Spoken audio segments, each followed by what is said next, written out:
Hello guys and welcome back, and I'm back with a new update for Aimogen, and I will show you how to use the CAPTCHA features of the AI forms for Aimogen and also how to download the result as PDF files. So these new features were added a while ago in Aimogen, and now, as you guys might be puzzled how to use them, I do this tutorial video to show you exactly how this will work. So first of all, configure Aimogen, set up your API key and everything, and go to AI shortcodes and forms.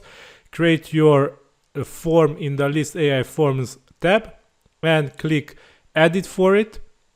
And in the latest update you will have the option to add a CAPTCHA field type to it, and you can add a label, ID, required, and so on to this new input field also. And after you've done this, you can go ahead and save it, and on the front end it will appear like this. It will display question and an input field, so we can add the result here. So for example, let's enter incorrect CAPTCHA result now. Click generate incorrect CAPTCHA, so try again.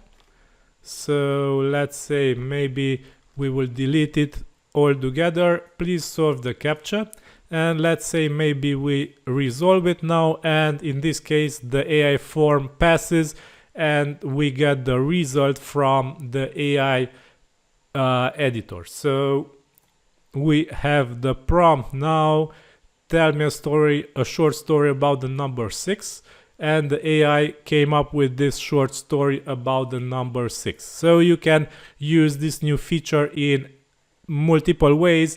You will be able to secure your AI forms now also with this simple CAPTCHA. Okay. Also, you can change the label, so solve this CAPTCHA, and we can add a predefined value if you want, but let's not do this. And if we refresh, solve this CAPTCHA, and the CAPTCHA value is this, and we get the AI result now. Okay, so this is the latest update for Aimogen. You will be able to use AI shortcodes and also add CAPTCHAs to it. So if you have more ideas, suggestions, let me know in the comments. This is all for today. Thanks for watching. Have a nice day. Bye bye.